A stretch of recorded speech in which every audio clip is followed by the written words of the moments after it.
what are we gonna say? Yeah, that's a good question. The How last about Metroid is in captivity. Oh, okay, no. captivity? The Let's galaxy see, is is at at peace. peace. There we go. There's our sync. Figure it Okay, out. let's. Figure it out, future Tim, if you want to turn this into anything. But yeah, we've had a lot of thoughts to ourselves since last time we recorded a conversation. I just saved my Pokemon game, so I'm just gonna turn that off. Okay, so what am I trying to say? So we got into this because we love the original Metroid games A lot. a lot, like so much that we've got high standards. Um,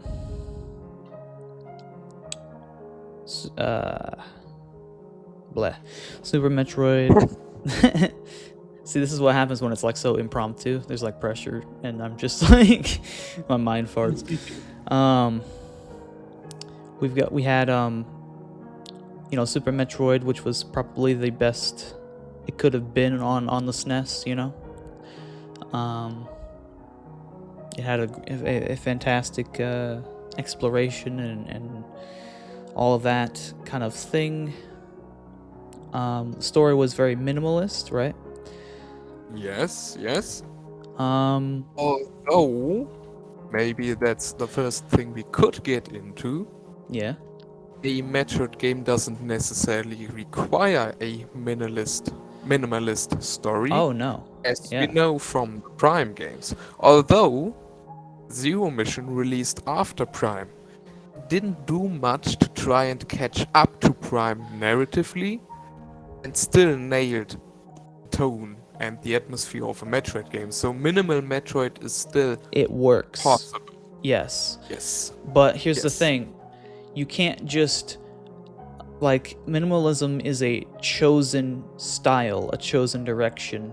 It's like not everything that just leaves things out can be considered minimalist, you know what I mean? Yeah, and if you do not.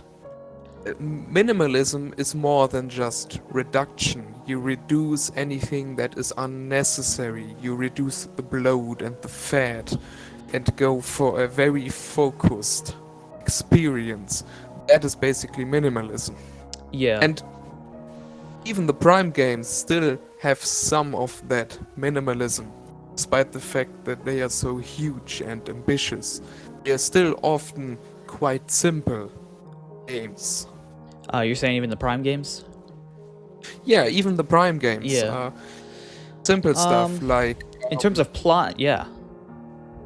Yeah, if you don't want to get deep into the lore, you can just watch the cutscenes and the environmental storytelling, and you get a nice but compact, minimalist story. Yeah.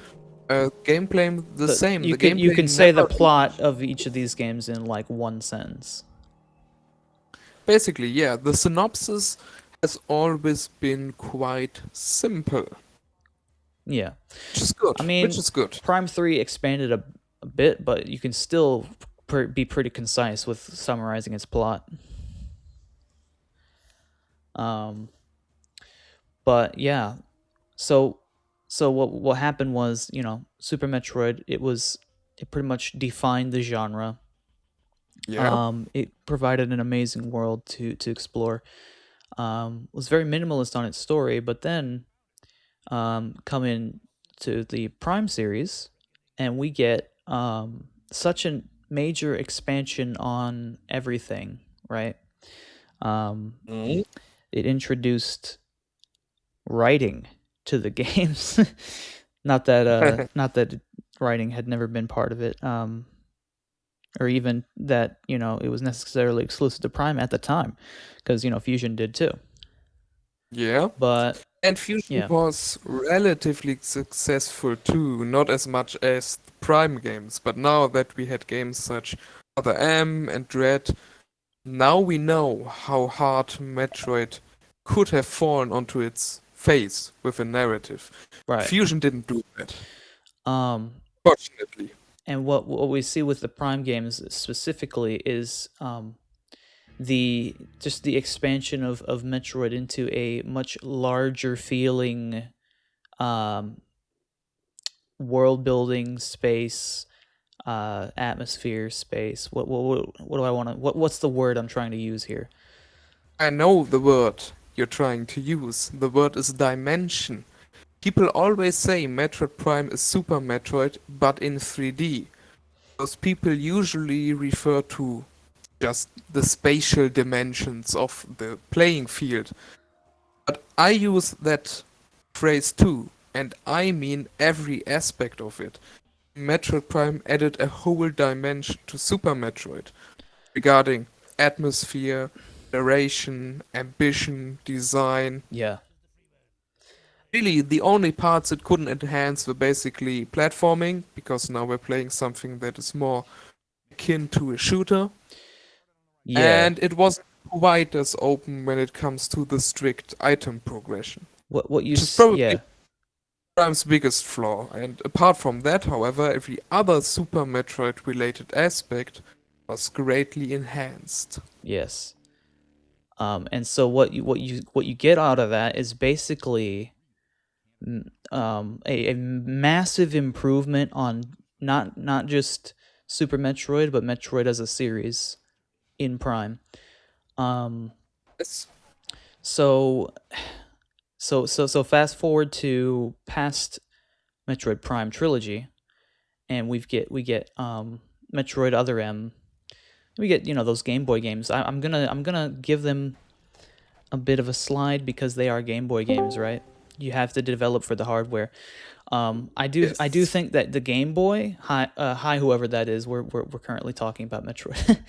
um, so what I'm thinking is like the Game Boy hardware. Every game in the Metroid series that was made for Game Boy hardware was compromised in some way because of the hardware.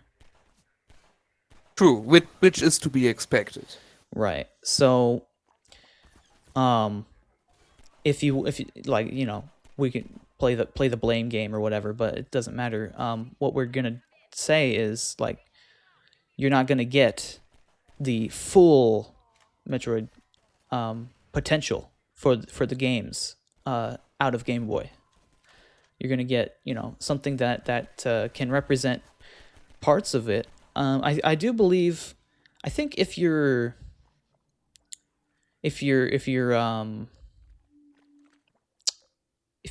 good enough with the Game Boy hardware, you could probably make something akin to Super Metroid on there. Yes. The Game Boy Advance is actually more So powerful than. it's probably not like an inherent hardware issue. It's just that the implementations of the series in Game Boy have been compromised in one way or another. I mean, the Game Boy Advance games, the Game Boy Advance Metroid games, did do some things to consider the hardware limitations of the Game Boy Advance. For example, the controls have been greatly altered. A lot had to be removed because there's not that many control options on a Mm-hmm. Game Boy. But in return, they also smoothed everything else out, made Samus control a bit more fluid, and had some contextual moves which don't need extra buttons, like holding onto a ledge using a ladder. So that's a very good utilization of the Game Boy Advance. Yeah. And I'm gonna say you could probably make a great Metroid game for any console Nintendo has ever released, but take the hardware into account. If you have a GameCube, which at the time was quite powerful, yeah, you're pretty good. If you wanna make an atmospheric shooter, you're gonna have lots of resources and power for those graphics. If you wanna do a Game Boy game, maybe have that 2D Metroidvania gameplay, which is really open and has lots of exploration and stuff like that. Yeah. Like, as far as the GameCube goes, people are comparing like the original RE4 like favorably against the remake Okay. We have a 19 guest years today. later. Well, Hello. like Well, Yo, something that someone pointed out to we're me kind of getting is that distracted like away from apparently, Metroid at this point. well, I just want to make one comment. Like you can actually break apart wooden doors with gunfire and shoot through them in like the original RE4. Apparently, And you can't in the remake? you can't in the remake. Yeah. Dang. Well, that's lame. I have no idea about any of the Resident Evil remakes. I know people hang shit on the Final Fantasy remake, and I can see that there's some backing behind why. Um, don't know nothing about the Resident Evil stuff. I've barely gotten into the series at all. But on Metroid, so the Game Boy, it had some limitations, right? That's what we're getting at. Yes. I Zero Mission, artistically, I suppose it could have embraced a more gritty style than what it did. But Style of Zero Mission is really interesting. An interesting topic, I mean, because it's something of a beautiful accident, I would call it. Um, those who are familiar with the development of Zero Mission probably know that beta footage, which was much more cartoony. It was basically, let's say, the Wind Waker equivalent to Metroid. yeah. And then I feel like they changed it to a more serious graphical presentation last minute. And I always felt like this left the game visually inconsistent because some parts are still really cartoony and some are more gritty realistic like Super Metroid.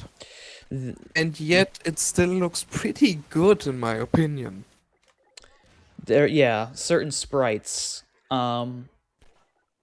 Certain sprites are gonna look really smooth, and comic booky, and certain other ones are gonna have a little bit of that grit. I think the ruins, from what I said of them, they do kind of, if it's a memory space limitation or whatever, they used very consistent, clean looking textures to render the ruins. So, like the way any kind of sprite works is the larger it is, the more detailed it can be. So, Well, yeah. Game Boy screen. I'm not saying that there wasn't enough pixel density on the screen. I'm just saying like they didn't use Well, the pixel I density mean, like to any maximize sprite. detail. I mean, like any sprite. Like even like in Castlevania games for like the PS1, right? Like Galamoth, for example, in Symphony of the Night was a lot more detailed than like iCard's model was. Okay. That's basically the reason why they pulled the camera in for Metroid 2 because the original Game Boy didn't have a color screen, so they couldn't utilize color as they did in the original Metroid. Yeah. And they decided to zoom the camera in, which enlarges the sprites, making them occupy more of the screen and resolution, allowing for more detail. And yeah, they differentiated things using texture instead of color. Which is something the original Tetris did actually. Not the original, but the Game Boy Game Boy port. We just recently watched a Tetris movie, that's why I said that. But It's considered to be one of the originals by many. The Game Boy version is so important and iconic. What I'm getting at is, all right, the Prime games expanded Metroid to such a degree that it was like like beyond what it was as Super Metroid or even Fusion. Yes. It added a lot of design philosophy and what do I want to say, depth to what Metroid basically was. So what I'm seeing is the mainline series has since sort of brushed it aside and refused to learn from it. Yes. for some reason there's this prevailing notion that Metroid without the Prime in its title needs to be completely divorced from Metroid with Prime in the title in terms of design Yeah, and everything, which to me is it's creating more problems than it's worth. So what I want to see is a unified vision for the series to kind of take the best of every Metroid and kind of refine it and add to it and use that as like the base moving forward, rather than having all these different split up types of Metroid games that happen. mhm. Um, I mean, Metroid was known for being one of the few Nintendo game series which took itself more serious when it comes to consistency. Uh, used to. like there were some cracks, surely, but those cracks didn't make it break apart.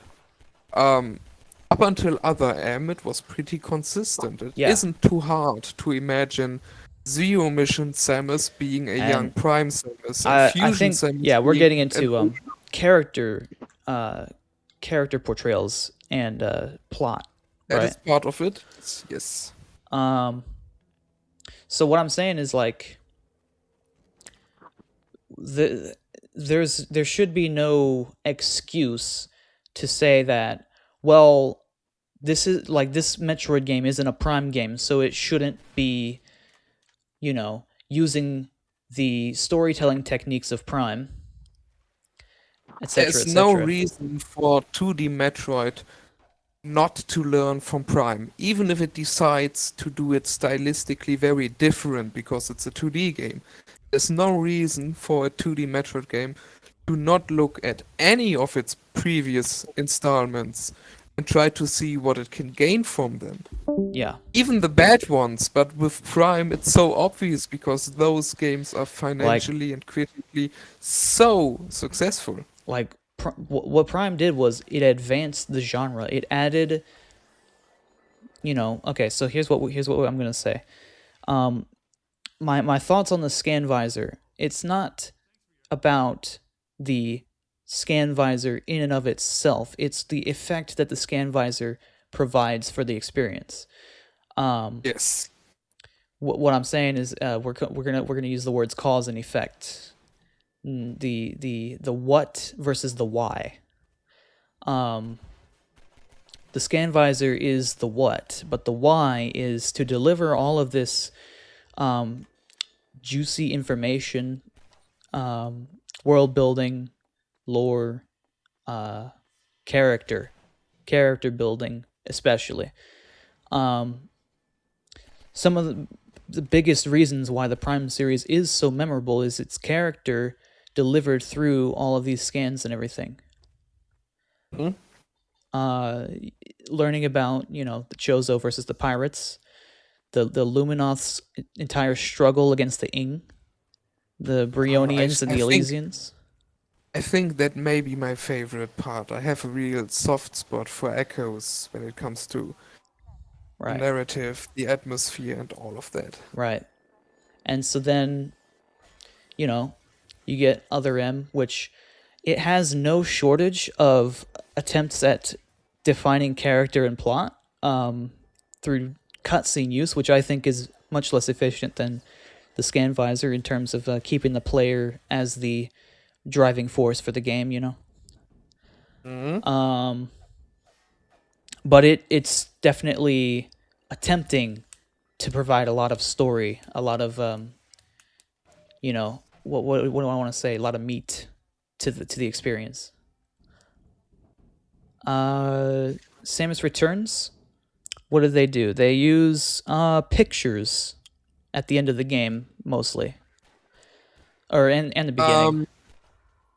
Hey, now you're talking about something else, which I find really interesting because Oh, the approach of Samus Returns to present its narrative, I'm really torn on that.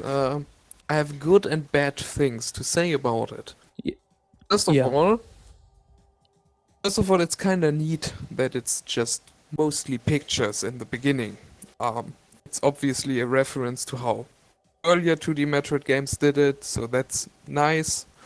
Um, it's also kind of minimalistic. It's kind of nice. It You don't is. get Yeah. overblown cinematic cutscene. No, you get a tasteful little text with some pictures telling you this is what happened. Get ready for your adventure.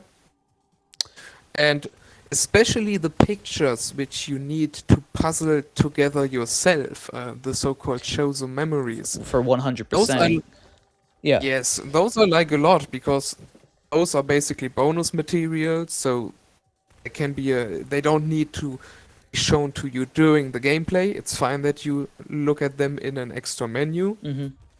and they are directly connected to your gameplay experience through the item percentage. So it's basically just a nice little unlock gallery, but with a narrative promise, I'm gonna say. So that's Narrative neat. promise. On the other hand, They do the negative say that a side, picture is worth 1,000 words, right? true, yes. Um, to me, On the negative oh, side, I guess I'll let you. Yeah. yeah, this is gonna be quick. The negative side can be how do I say, compressed quite well. The negative side is that it feels a bit lazy. Honestly, with Samus Returns, it's not too bad. It seems like a smaller budgeted Metroid game. It was the return of the series, maybe a bit It's of a a risky it's a release. mobile It was release. yes. With Dread, it felt a little bit less fitting. Well, Uh, there's more to say about Dread. But but it utilizes the same idea, and still it feels a little less applicable in Dread than it does in Samus Returns. A bit less appropriate. Because Dread, as much as we like to complain about it regarding its presentation and its technical components, it's quite ambitious. It often looks more like a Prime game than a 2D game. And it's strange to have this kind of game present you its story with some cartoon-like images with text overlaid, you know? um, is this? I'm sorry. Are you talking in reference to Dread or Samus Returns right now? Well, both do this, and both suffer from the fact that this isn't the most impressive way to tell your story. I see. You know? Um, But in Dread, it feels a little worse, just because Dread is otherwise actually kind of. It's a much bigger game. Consider and it doesn't feel. consider this. Yes. The environmental storytelling in Metroid Prime, which is where you find those scan logs, has much more vivid pictures in the form of environments that you can visit. Instead of viewing a slideshow, you're actually controlling what you see with Samus's camera, you know. Yes. Yes, which is why. And you're Prime getting approach- so much text on top of that, which further adds to the emotion, the character that's being portrayed, whatever that you're learning about, right? With Yes. Samus Returns, it felt like just kind of like the post game bonus. Like they couldn't have I think personally it would have been much more effective if they wanted to include some of the environmental storytelling in Samus Returns, and then have some form of writing that you can discover during the game, right? Yeah. Doesn't have to be a scanner necessarily. You don't have to control it like a scan thing in 2D. You could have, do a number of things like what freaking Hollow Knight does is a lot of things you can just inspect,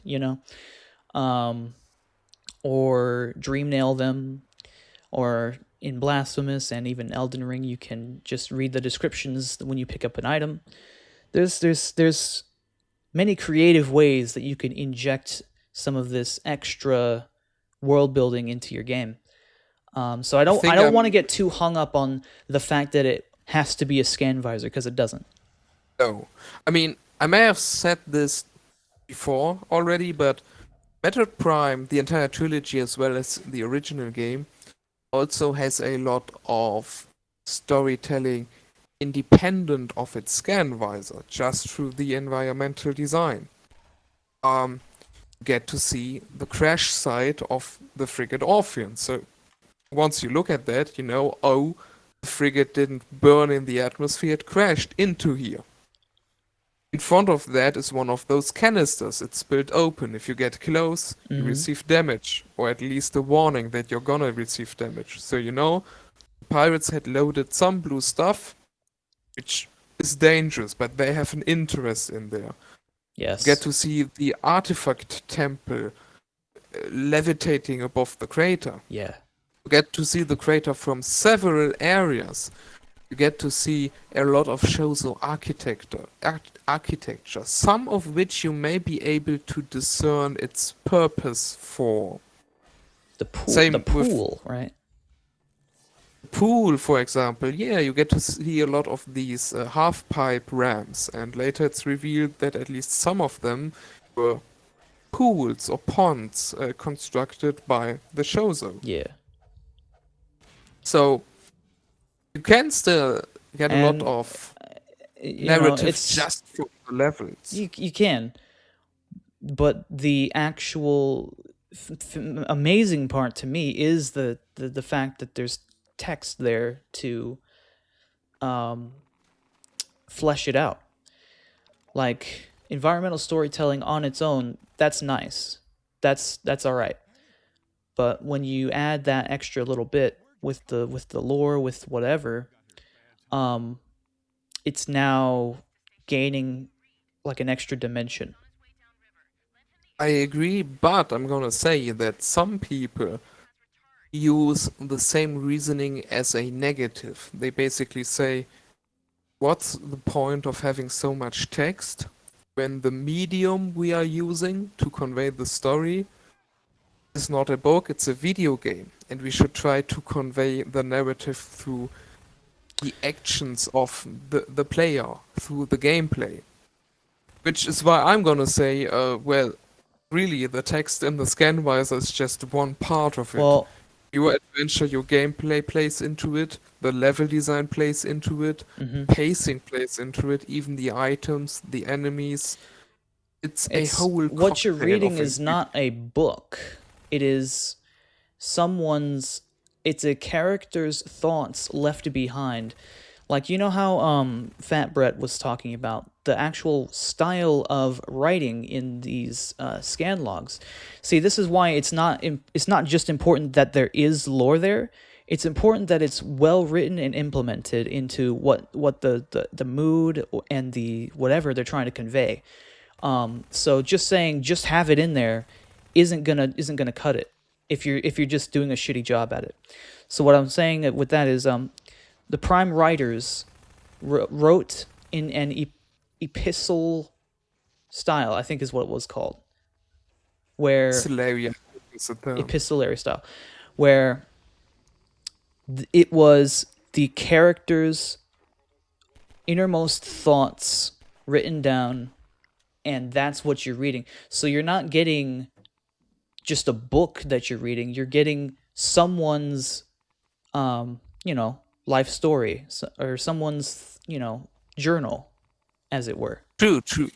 But still, the medium that this video game utilizes to tell you its story is often text-based. Now, I don't see that as a problem, but some Right. people say Well, this can't yeah, be the best it's- solution to present your story in a it, video it, game. it's short-sighted. It's like, it's not because like there's text in a game, therefore it's now a novel, right? You're like not seeing the forest for the trees or whatever. No.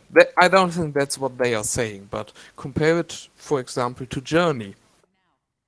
Journey tells a lot of its story through gameplay. Yeah. The most obvious example, I you don't. get a So, very like- fun to you get a very fun to control character.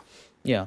And the journey is fun at the beginning too. So Your experience and that of the protagonist is parallel. But later on, the journey for the protagonist gets much harder, and the game takes away all of your fun little gameplay tools, and all you can basically do is push upwards on your joystick and watch him slowly crawl up the mountain. Right. Yeah. That's a narrative through gameplay. I suppose Now, really that being said, the though, ultimate thought is you must consider for what story you're trying to tell, what is the most effective mechanism to tell it, right? yes, the thing is, I now compared it to Journey, and one could maybe reasonably argue that Journey is a better example of how to tell a story in the video game medium. But the thing is, those people who usually criticize Metroid Prime for its scan visor defend the 2D Metroid games and even the newer ones which didn't turn out that great. Those games have nothing like it, and those games do not tell their story as good as Journey does. Those games are usually worse off. Is it like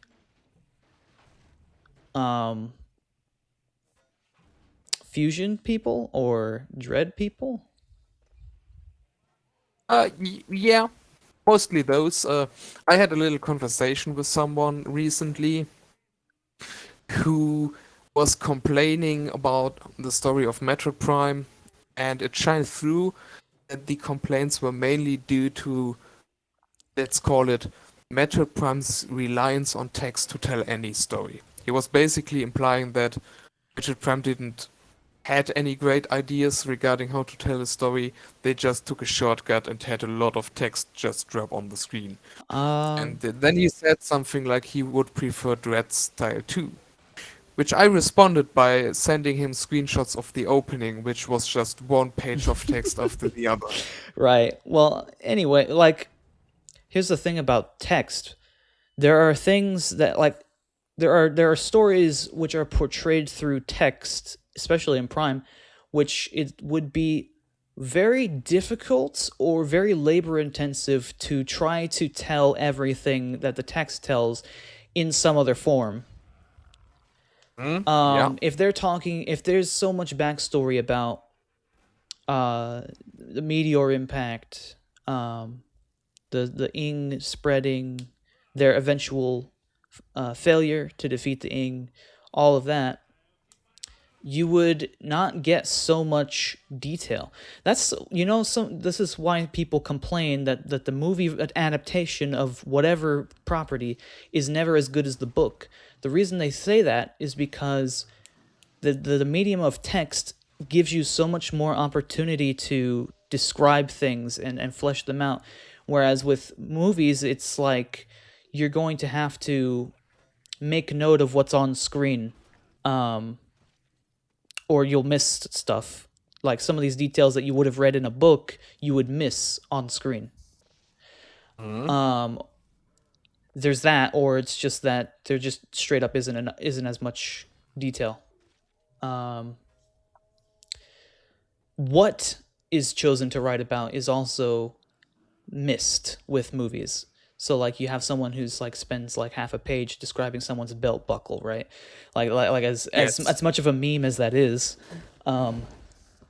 there's like some detail that they're making sure like the character focuses on, or the narrator focuses on, which is not emphasized in the movie necessarily. True. So there's just a lot more that you can get out of text. Yeah, that's really a win-win situation, because if you don't want to read all of it, just read how much or how little you ever want to read about it. And that's always the argument. The best argument for it is like it's there, but you don't have to engage with it if you're not feeling it at the moment. That's one thing that was funny because Albus was we were playing Elden Ring together. He he was telling me to read the item descriptions. I was like just kind of playing the game as you would, and he was like, "Dude, stop read all the item descriptions, and then we'll continue. And I'm just like, bro, okay, fine. I read a few, and, it's like kind of a homework assignment, but if you don't want to, you don't have to. That's the beauty of it. Yeah. So And yeah, that's also going back to my point from earlier. If you don't want to read them, you still get the gist of the story because Metroid Prime doesn't and only yeah, tell its that story, that story that through too. It's a text. bit of a straw man to say that the Prime But if games you don't skip, have anything but text. yeah, but if you skip the text in Dread, for example, well, if you're not like us, who have a long history with Metroid, if Dread is your first Metroid game, you're gonna have absolutely no clue what's going Well, on. here's the thing: the text in Dread and Fusion, I liken to the text that someone like Umos speaks to you in Prime 2. It's it's Uh-huh. it's pretty much 100% plot. This is the here and now, what's happening, and what we need to do, versus Exposition, exposition, basically. versus most of the text in the Prime games being world building or character building. Um, and so that's what's lacking in Dread, and Samus Returns as well. That I so much that I criticize Dread for that. Um, and so you can have the argument about, well, you didn't criticize Super Metroid for that. Well, I think we also have we take a historical viewpoint on this, and I know like in the previous whatever. This is me just like going back to that argument, but I will. I'll just leave it at that. Historical It's context is important. it's all yeah, and it's also important to note that Super Metroid is more minimal when True. it comes to story anyway, so it's not as dependent on constructing a huge solution to the problem, how am I gonna tell the story? Super Metroid basically has a couple of screens at the beginning, a handful of, let's call it cutscenes, like Yeah. scripted events, Yeah. and then a whole bunch of level design, and that's it. It doesn't need much more because there's not a complicated plot about someone betraying you and someone not being who they think who Wait. you think they Oh, are. yeah, yeah, yeah. Super Metroid. Basically, the story of Super Metroid is just the gameplay. Period.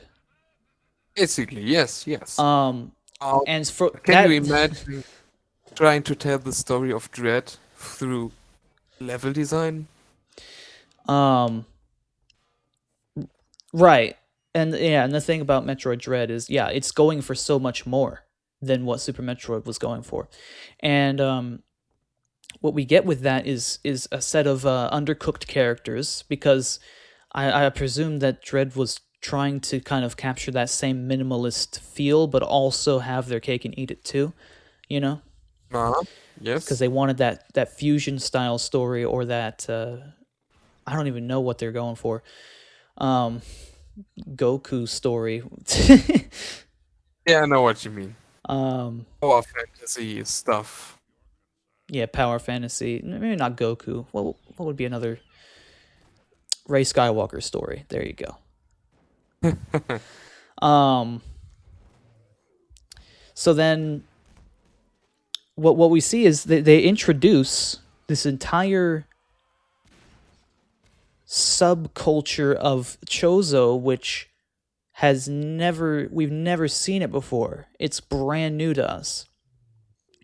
And if we were to allow Metroid Mainline to take lessons from Metroid Prime, whenever Prime introduces a new culture, an entirely new, even a subsect of a culture, they go all out in fleshing that out and like making sure that it is believable that this existed in the universe the entire time.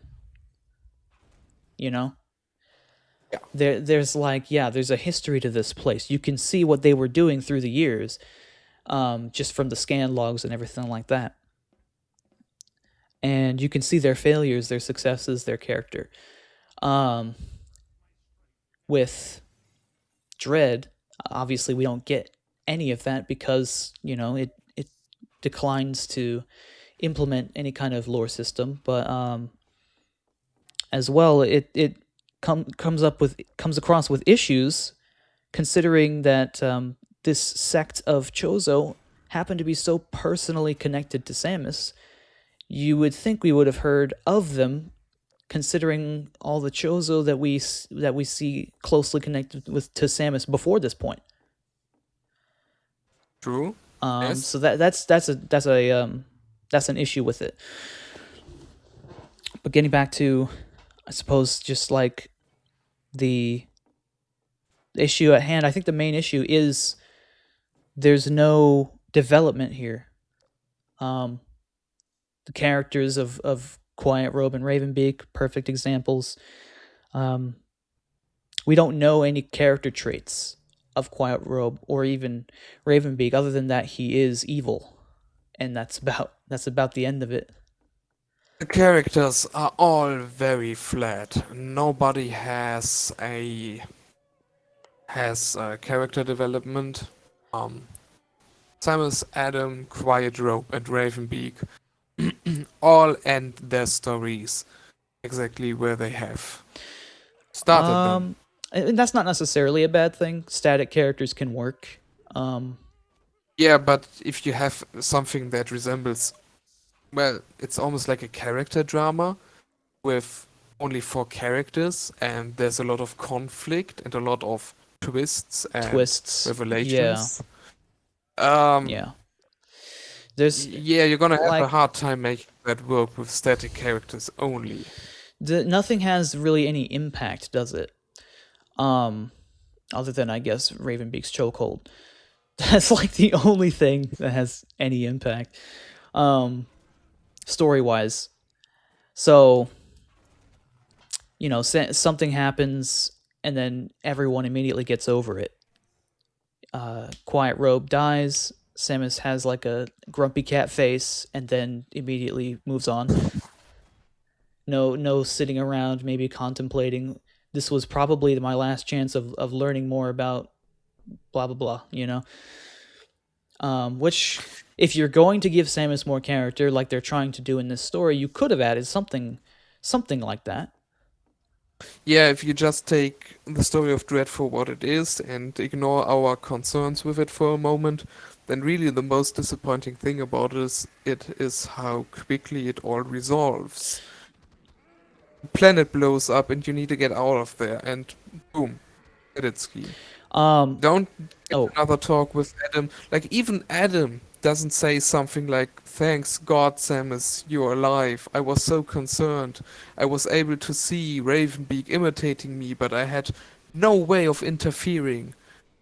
Fortunately, you made it out," you know? Yeah. Or when he tells her, "You cannot touch the controls of the ship, you're gonna suck it dry, we're not gonna be able to leave." It's basically a death sentence. Shouldn't he have been a bit like, "It's been an honor to serve at your side, lady," if you want to have that lady in there, you know? What do you mean? Like a death sentence?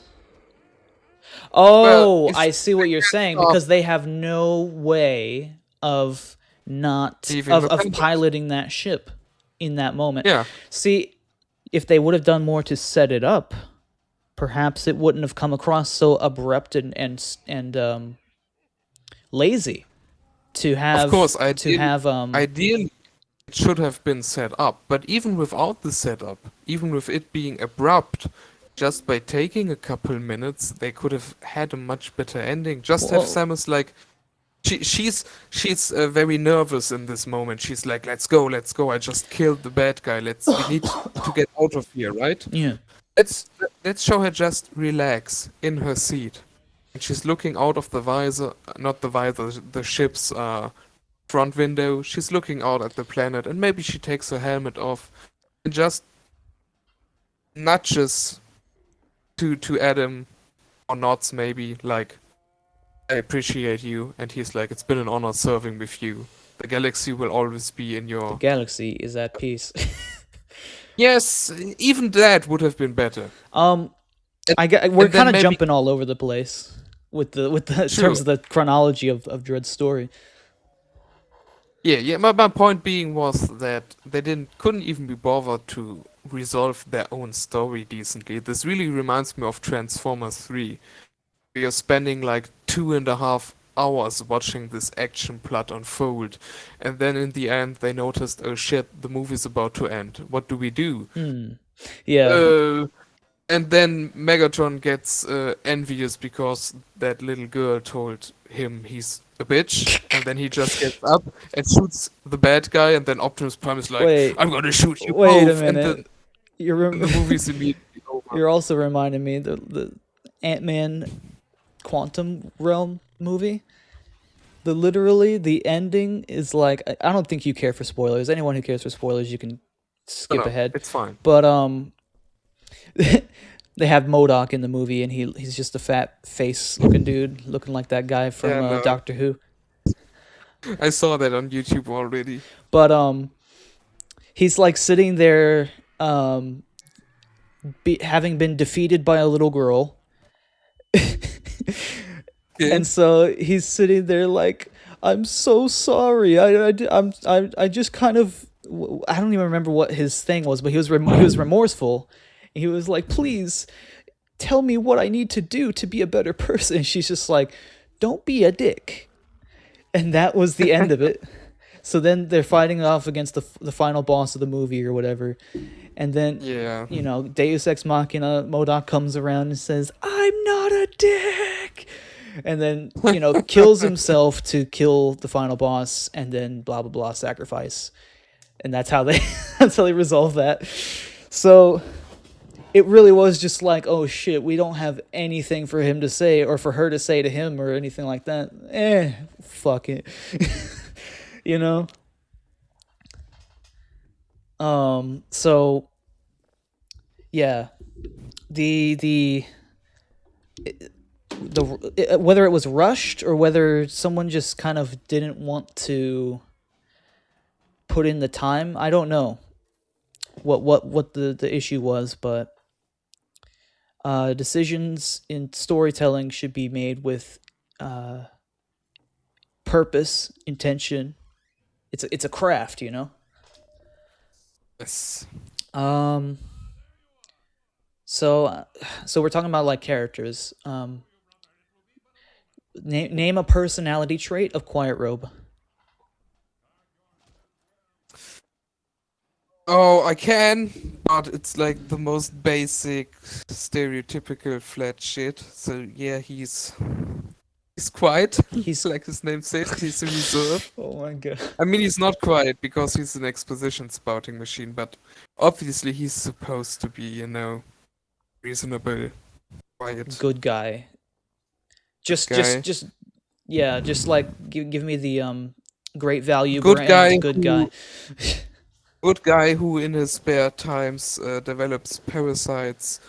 Genocidal To parasites. serve, to serve, to genocide his fellow Shozo brethren. Yeah. And then Ravenbeak. So like you would have expected if this were, a game which takes lessons from Prime, tries to elevate its story to be, on that level. You'd have expected some fleshing out of the Mawkin, their society, ZDR as a planet. There is some things, don't get me wrong. There's not nothing, right? No, Uh, I'm gonna repeat what I said in earlier episodes. I think it starts out rather nicely. There's potential in the beginning, but everything just falls flat. It's basically pretentious. uh, not even pretentious. It's just like there's just it's hollow. Yeah, you could say it like that too. Um, you get Adam telling you about each area, right? And it's just kind of the one sentence description of the area, as if it was just like you selected it on the map screen or something, just like the Cliff Notes version of the area. But you don't get anything but that. So, and you can talk about environmental storytelling, but as I was saying, you can only go so far with environmental storytelling. There's certain details. I mean, I mentioned this in my 7-hour video. There's details that you just can't get in environmental storytelling that you can through writing, To through text. text. Yeah, yeah. And whether it's writing, whether it's voice, it can be voice. Thinking, Yeah, I I'm thought thinking, I'm about thinking that. of BioShock with the Yes. voice recorders. And I was thinking it could be nice if for Prime 4 you have the option for your super advanced suit system to read scans out to you if you choose to, so you can keep on exploring and roll into the next morph puzzle while you listen to that scan, you know? Yeah, and I think that would have been another option. There's so much room for expansion here. You don't have to just copy paste the same exact system for Metroid Prime. There, you can deliver this kind of stuff in a lot of different ways. But like to not do it at all, and then to leave your story that you are trying to tell woefully under what do you want to say, underdeveloped, is not a good option. True. So I yeah, that's kind of where I'm at with it. That being said, I did want to mention. So yeah, that's something I've been thinking about is story in games. I had done a little thought experiment. I imagined a version of Metroid Dread where all of my gameplay issues with it, all of the lack of exploration, puzzle solving, backtracking, all the hand holding was gone, all of that. I imagined that version of Metroid Dread, and I still didn't want to play that version. Okay. But then I imagined a version of Dread with an amazing story, with every plot element that was fixed, every character was in character, aligning with what the Prime games had set up. And if the Chozo were evil, you would still have some kind of great like justification for it and backstory, and it gets fleshed out and everything. If that game existed, but there were still those gameplay issues that the current Dread has, I would be more than willing to play that game and put it alongside Prime 3 even. So essentially what that is Prime 3 is that game. Prime 3 is that Yeah. version of Dread, but with great story. It sucks that the gameplay does not hold a candle to the other Prime games or the 2D games, but the story is the best Metroid story in the series. I'm gonna say that. You can dispute me on that, but that is what I'm thinking. It Prime 2 is a runner up. You can juggle between those two as being the best, but what lesson I learned from that thought I experiment. like moth people. I'm gonna mute you, dude.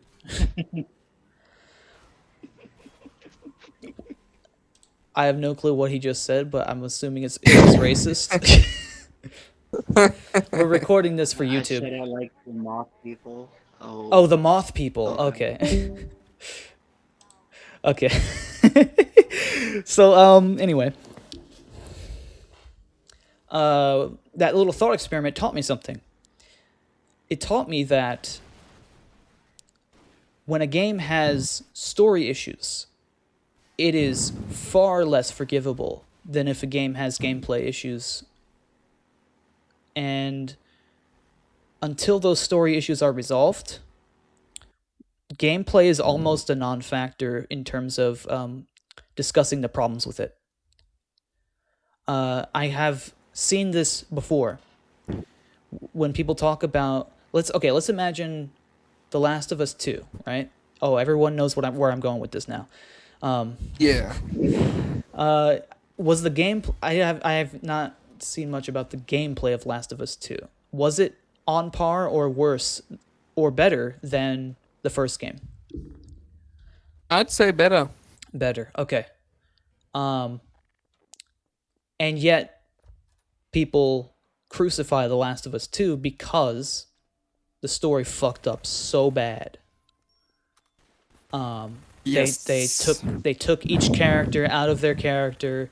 They set up this very ill-defined, very what do you want to say, poorly thought out death scene. And then Yes. you know, what it made you hate the character that was the murderer immediately. True. Because you're like, why is this even happening? This is stupid. And it made you play as that character and tried to garner sympathy for that character, which just drove the knife in further as to why people hated the game. Which is probably an example for a type of narrative that is better served with another medium, which isn't that great for video games because you more closely connect to the character on screen when you're supposed to play as them. It just feels weird. You actually have to play as the villain and kill Ellie. Yes, you need to play against your own motifs. You just worked for one character, you worked your ass off to have that character find success, and then you're supposed to play a different character and deconstruct that success again. Yes. That doesn't really work. And at this point, we're repeating the points of Matthew Matosis's amazing Last of Us 2 video. True, he said that too. Right. He talked about that. Yes, but back to your point is that people have a hard time focusing on the gameplay parts of a game if there seems something majorly wrong with the story. Yes. This goes for a lot of games. I think you know, as harsh as I am on Fusion, you could actually probably have won me over to Fusion if it were written stellar, like absolutely fantastic. You know, Fusion at the moment, I would say at best it's like all right.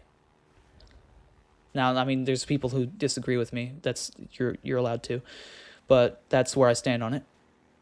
So just get the point coming across is this principle of story mattering a lot if there's a problem with the story. And then if there isn't a problem with the story, then the story kind of gets out of your way and you can think about other aspects, which is an interesting dynamic in games. I guess it depends on the game, right? But I mean, you wouldn't play a Mario game and say there's something wrong with Mario, the story of this Mario game. Can you think of a Mario game where the story is just wrong? There's just like some major offensive issue with it. Well, not really, because nobody cares about the story that much anyway. Like, it's inoffensive. It's out of the way. So you're focusing on the gameplay. So this can what I'm trying to do is trying to stress test this idea, this thought experiment, to see if it applies to other types of stories in games. Because there's games where the story is so minimal that, like, yeah, it just doesn't even enter the equation. Games that are all about story, I mean, it's going to matter even more, right?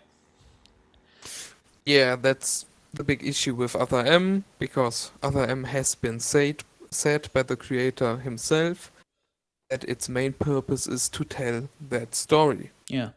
So that's unfortunate. Yeah. He's saying the worst part of this game is the most important one. Yeah. Ouch. Yeah. And, you know, there's some things in Metroid Other M which I kind of wish that the Metroid series would have ran with.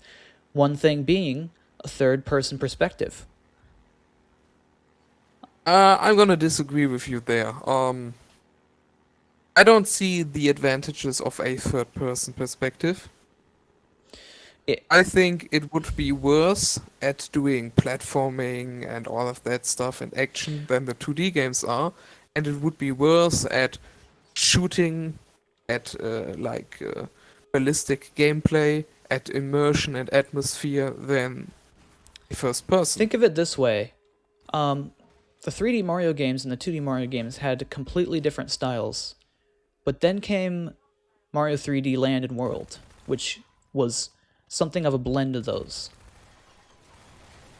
I think with a third-person Metroid, you would get maybe a little bit more of that.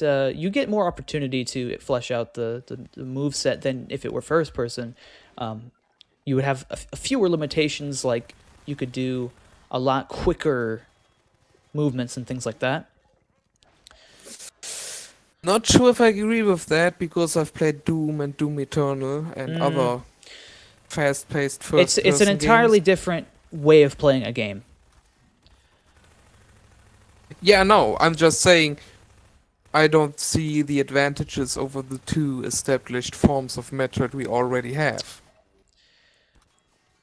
It has a clear advantage over 2D in my eyes, in that 3D worlds feel more immersive. Yeah, and they feel even more immersive when you observe them through the first-person perspective. Yes. I suppose the remaining reason why I would want this 3D is simply if we have to continue making Metroid games that aren't first person, that would be a way to go forward with it. Nah. I'm still gonna have to disagree. At that point, I would just say don't make any Metroid games. If for some reason you need to forbid first-person Metroid games, and you cannot get 2D Metroid back on track, well then the series is just done. Well, mainline. You know how mainline has pretty much never attempted first person, except for other M's little But like thing. to me, Prime is mainline. It always has been. Right. It's mainline. Well, yeah, Metroid for me. exactly, and that's why I'm making the point I made about why are we still making this distinction between Prime and mainline. True. The perspective offers another just like sharp distinction. Well, anyway, I need to back it up. I need to back up till the point before I said that we were saying. And I need to agree real quick with you because even though I disagreed on your example for third-person Metroid being a good idea, I still agree with you that there's good stuff in other M. That. And I also have my personal little examples of what I liked in other M and would even like to see implemented into Prime games, for example. Okay.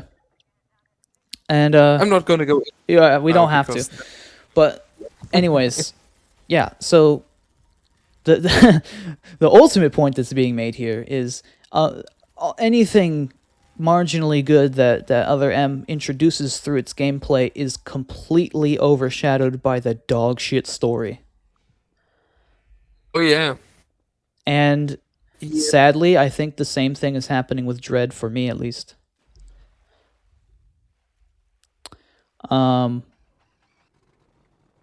Any fun of the action, any of the bosses, even the sequence breaks. One reason I'm not willing to play Dread again, trying to find all those sequence breaks like I guess I'm supposed to, is the story repels me such. And it kind of just, a bad game's story kind of taints the rest of the game. And I know you were trying to isolate why that is. If you want to like say what you were thinking about that earlier, that was pretty Yeah. illuminating. Elucidating. What do you mean exactly?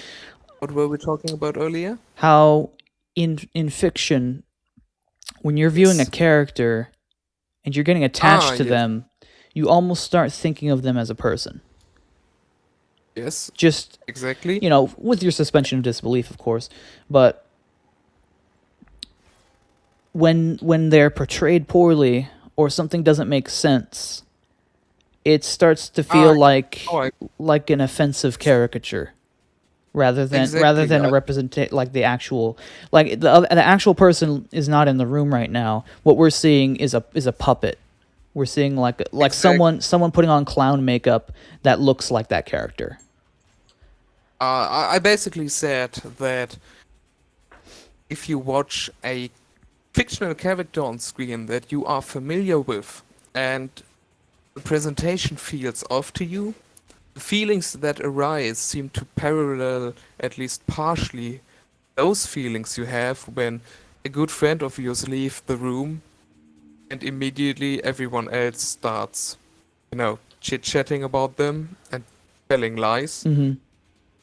or just bad-mouthing them. You may not even realize whether they're lies or So not. like Maybe these people are this correct. movie/game is the one that's spreading gossip. Yes, you feel like a character you love is being misrepresented, and that character is helpless to do anything against that. And that, I think, is why people, or maybe a contributing factor to why people are so much more offended by a bad story than they are by a bad presentation, a bad soundtrack, a bad gameplay decision. Yeah. Yeah. It's far more personal feeling when that happens. Now, I can get pretty pissed when a developer places a locked door in front of me just because they don't want me getting lost. To me, that feels like it's the developer stepping in, speaking directly to me, and telling me that I am not trustworthy. That feels like an insult.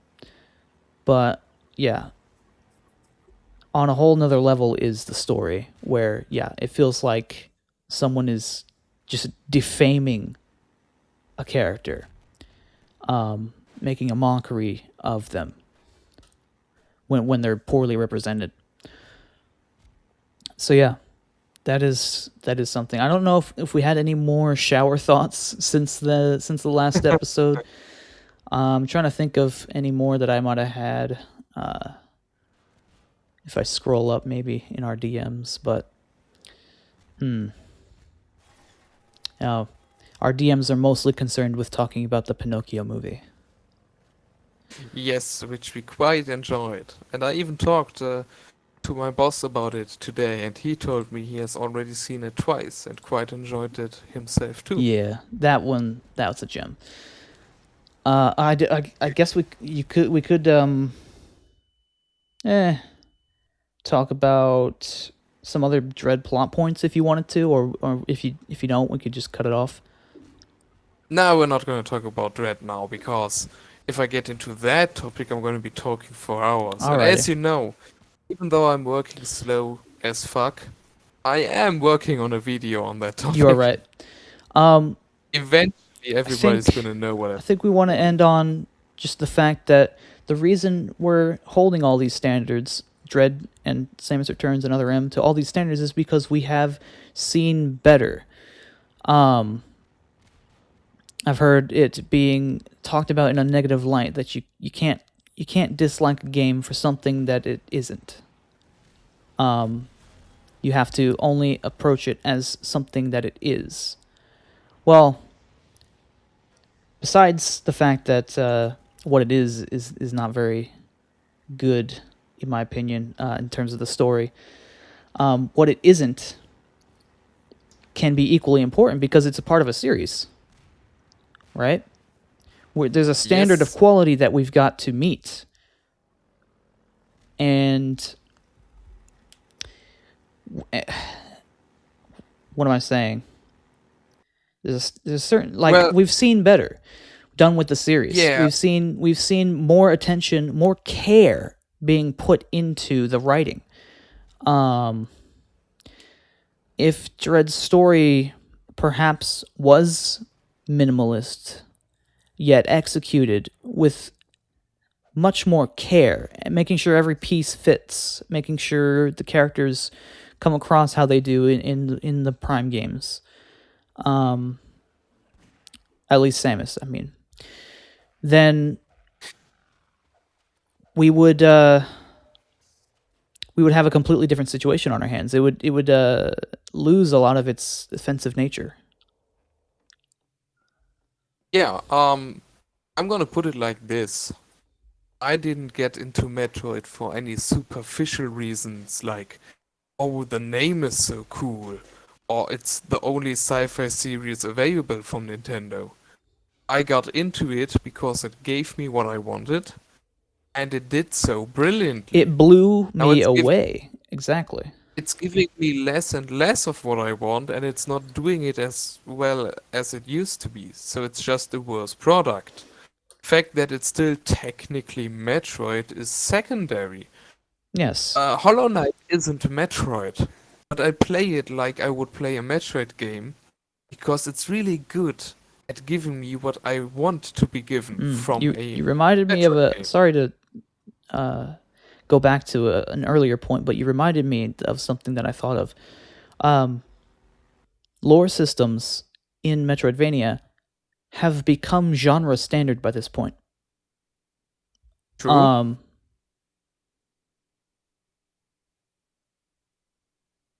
Yeah. That's it. Really, that hardware isn't everything. It's important, of course it is. But you're not dependent to such a degree that you cannot make a decent Metroid game just because you're not developing for the most powerful hardware. I mean, the series has been dead for quite a while. The majority of Metroid games are on devices with, comparatively little power. Even the Switch I isn't. suppose I derailed the conversation for no reason.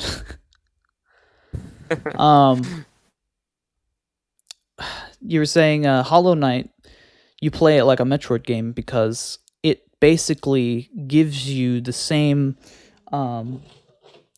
tier of experience as Prime did.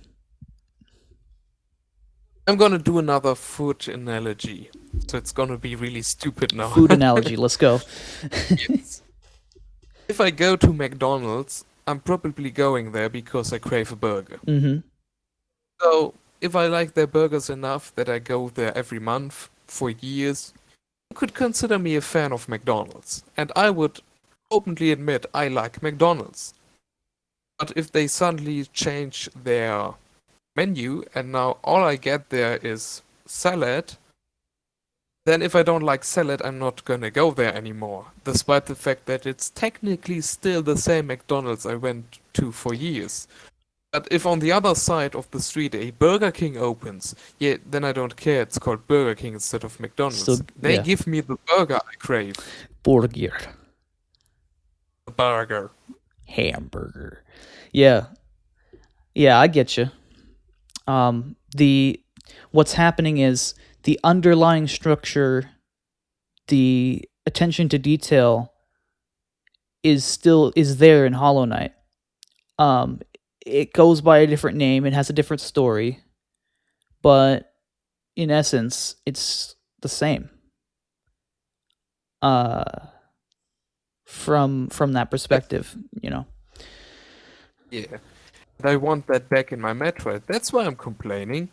I'm not complaining because I don't want people to enjoy Metroid, or because I'm hateful towards any new Metroid game. I'm complaining because I'm getting new Metroid Right. games, and they are disappointing to me. yeah. They could be made better. It's easy to see, and I'm gonna say, I don't even need them to be as good as Prime. Prime was lightning in a bottle. If I was the director of a new Metroid game, I wouldn't expect me to be able to beat Prime. It's so good.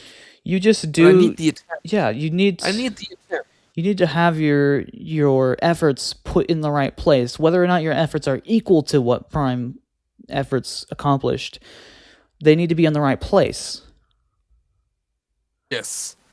For example, I do not consider Twilight Princess to be as good as Ocarina of Time or Majora's Mask. But it's easy to look at Twilight Princess and say, hey, look, they're trying. They're getting there. It's still around the same area of quality you would expect. With Yeah. Metroid, it isn't, in my opinion. Trying to think of what I was gonna say. Yeah. No, yeah, we hold the series to high standards because we love it so much and we've seen what it can be. Thank you to Yahtzee for that comparison, let's say, for that phrase. You don't have high standards for something you don't love, or for something you hate, I think he says. Yes. Yes. This is not a desire to see, I don't know. I don't even know what the projected motivation is here. It's a desire to see Metroid be the best it can be. It's what I say in my video. That is driving me here. And I'm kind of, for the game I'm making, kind of trying to employ those principles to the best of my ability. Of course, getting started making a game, there's a lot of prerequisites that have to happen before you're making a game.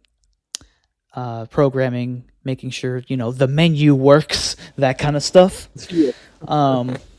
But it's in my plans. It's in my my holster, ready to be employed. That philosophy, whenever it's needed. I guess that's all. That's all I had. That's all we had, folks. Join us next time when Nintendo shadow drops Metroid Prime 4 and we're gonna talk about it for 2 days in a row.